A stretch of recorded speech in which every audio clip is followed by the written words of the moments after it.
London বৈঠক হয়েছিল বলেই মাননীয় স্পিকার আজকে আমরা এখানে সবাই, কারণ ওই লন্ডন বৈঠকেই নির্বাচনের তারিখ ঠিক হয়েছিল। ওই লন্ডনের বৈঠকেই প্রধান উপদেষ্টা রাজি হয়েছিলেন যে দ্রুত ফেব্রুয়ারির মধ্যে তিনি নির্বাচন দেবেন। এটাই হচ্ছে বাস্তবতা মাননীয় স্পিকার।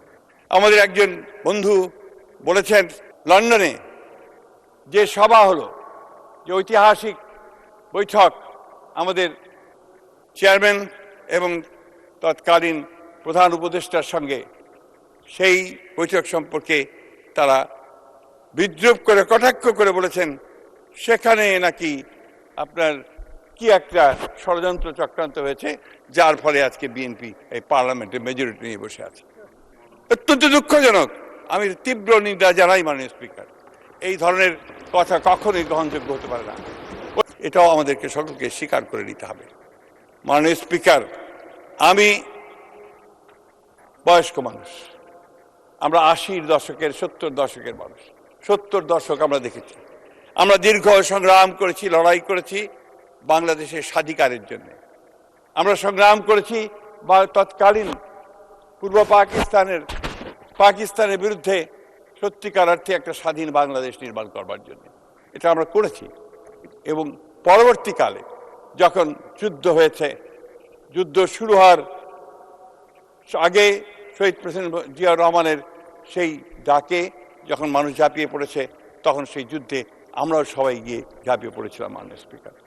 মাননীয় স্পিকার, সেই 71কে নিয়ে যদি কেউ কটাক্ষ করে, সেই 71কে কেউ যদি খাটো করার চেষ্টা করে, তখন সেটা আমাদের পক্ষে মেনে নেওয়া খুব কঠিন হয় মাননীয় স্পিকার।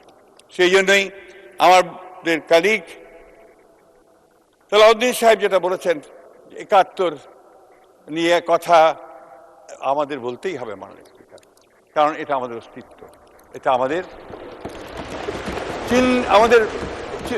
আমাদের আইডেন্টিফিকেশন, এটা আমাদের আইডেন্টিটি। আমি বারবার একই কথা বলছি, একটি কারণ মাননীয় স্পিকার, যে 71 হচ্ছে আমাদের পরিচয়, সেই জন্যই আমরা এই কথা বারবার বলি। মাননীয় স্পিকার, আজকে সংবিধান নিয়ে আমি কোনো বিশেষজ্ঞ নই, সেই সংবিধান নিয়ে কথা বলার দৃশ্যতা আমি দেখাবো না।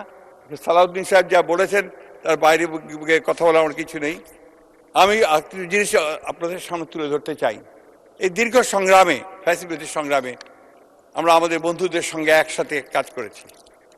আমি অত্যন্ত কৃতজ্ঞতার সাথে স্মরণ করব যে আমরা সেই সময় যে আন্দোলনগুলো একসাথে করেছি, সেই আন্দোলনগুলোতে আমাদের অনেক নেতা আজকে এখানে আছেন, যাদের সঙ্গে আমরা কাজ করেছি। তাদেরও অনেক ক্ষতি হয়েছে, তাদের অনেকেই চলে গেছেন পৃথিবী ছেড়ে, তাদেরকে হত্যা করা হয়েছে, অনেককে আপনার ক্ষতি করা হয়েছে, এবং তাদেরকেও অনেককে দেশ ছেড়ে চলেও যেতে হয়েছে। মাননীয় স্পিকার, কিন্তু দুর্ভাগ্য আমাদের যে 5ই আগস্টের পরে ওনারা বলছেন যে আমাদের চেহারা বদলে গেছে। আমাদের চেহারা বদলায়নি মাননীয় স্পিকার। চেহারা হঠাৎ করেই তাদের বদলে গেল। হঠাৎ করে মনে হলো যে তারা ক্ষমতায় যাওয়ার জন্য একটা ইঙ্গিত পেয়ে গেছেন এবং ক্ষমতায় যাওয়ার জন্য সবকিছু তৈরি হয়ে গেছে। এবং তখন তারা যে সমস্ত উক্তি এবং যে সমস্ত কথা বলেছেন বিভিন্ন বক্তব্যের মধ্য দিয়ে, এই বক্তব্যগুলো গণতন্ত্রকে সাহায্য করেনি মাননীয় স্পিকার। এবং আজকে যে দূরত্ব, এই দূরত্বের সৃষ্টি হওয়ার সেগুলো একটা কারণ। আপনারা এই নির্বাচনকে অস্বীকার করছেন, আপনারা এই নির্বাচনকে বলছেন যে ইঞ্জিনিয়ারিং করা হয়েছে। এটা কেউই মেনে নেবে না মাননীয় স্পিকার, মেনে নেয়নি, এই দেশে মানুষ এটা মেনে নেবে না। মাননীয় স্পিকার, আমি একটা কথা বলতে চাই যে আমরা কিন্তু সবসময় স্বপ্ন দেখেছি, আমাদের দলের প্রতিষ্ঠাতা শহীদ প্রেসিডেন্ট জিয়াউর রহমান যে স্বপ্ন দেখতেন, সেই স্বপ্ন, অর্থাৎ বাংলাদেশকে একটা সুখী সমৃদ্ধ বাংলাদেশ হিসেবে গড়ে তোলবার। ওনারা যখন সংস্কারের কথা বলেন এবং আমাদেরকে সংস্কার বিরোধী বলে চিহ্নিত করবার চেষ্টা করেন, পোস্টার নিয়ে এসেছেন অনেকে এখানে, এই পার্লামেন্টেও বলেছেন যে আমরা সংস্কার চাই না। সংস্কার জনক তো আমরাই। শহীদ প্রেসিডেন্ট জিয়াউর রহমান প্রথম, তিনি একদলীয় শাসন ব্যবস্থা থেকে বহুদলীয় গণতন্ত্রে নিয়ে গিয়েছিলেন। শহীদ প্রেসিডেন্ট জিয়াউর রহমানই সেদিন বাক স্বাধীনতা দিয়েছিলেন, প্রেস ফ্রিডম দিয়েছিলেন এবং মুক্ত বাজার অর্থনীতি চালু করেছিলেন, এবং বিচার বিভাগের স্বাধীনতাকে তিনি নিশ্চিত করেছিলেন, এবং গণমাধ্যম স্বাধীনতা অবশ্যই দিয়েছিলেন। সেই সঙ্গে দেশনেত্রী বেগম খালেদা জিয়া, যিনি দীর্ঘ 9 বছর রাজপথে সংগ্রাম করেছেন, লড়াই করেছেন গণতন্ত্রের জন্য, আমাদের অধিকার আদায়ের জন্য। সেই সময়ে আমাদের বিএনপি সংগঠিত হয়েছে, অন্যান্য রাজনৈতিক দলগুলো সংগঠিত হয়েছে, কিন্তু নেতৃত্ব দিয়েছেন সেই মহিষী মহিলা, যিনি 1971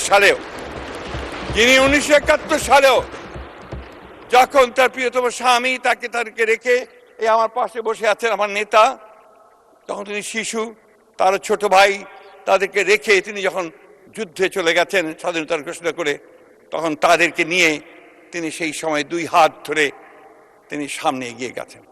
সেই সময়ের একটা কথা বলি, ঘটনা বলি মাননীয় স্পিকার, যে ওই সময়ে যখন আপনার চলে গেলেন, পাক হানাদার বাহিনী যখন বাঙালি সেনাদের কাছ থেকে অস্ত্র নেওয়ার জন্য ছুটে এসেছিল, কোট খুলে দিতে চাবি চেয়েছিল, তখন একজন হাবিলদার ছুটে এসেছিল দেশনেত্রী বেগম খালেদা জিয়ার কাছে তার বাংলায়, যে আমি এখন কি করব, স্যার তো নেই, এখন এই চাবি আমি দেবো কিনা। তিনি বলেছিলেন, তোমাদের স্যার না আসা পর্যন্ত তুমি এই চাবি কখনই হস্তান্তর করবে না। এবং তখনই সেদিন থেকেই তিনি কিন্তু মাননীয় স্পিকার, আমি তাকে সবসময় বলি যে তিনি ছিলেন প্রথম নারী মুক্তিযোদ্ধা, আর সেই কারণে তিনি সেই নারী মুক্তিযোদ্ধা। এবং পরবর্তীকালে এই 2 শিশুর হাত ধরে তিনি বোরখা পরে স্টিমারে করে তিনি ঢাকাতে এসেছিলেন। তার কিছুদিন পরে তিনি গ্রেফতার হয়ে গিয়েছিলেন, তাকে 16ই ডিসেম্বর পর্যন্ত এই সেনানিবাসে আটক করে রাখা হয়েছিল মাননীয় স্পিকার।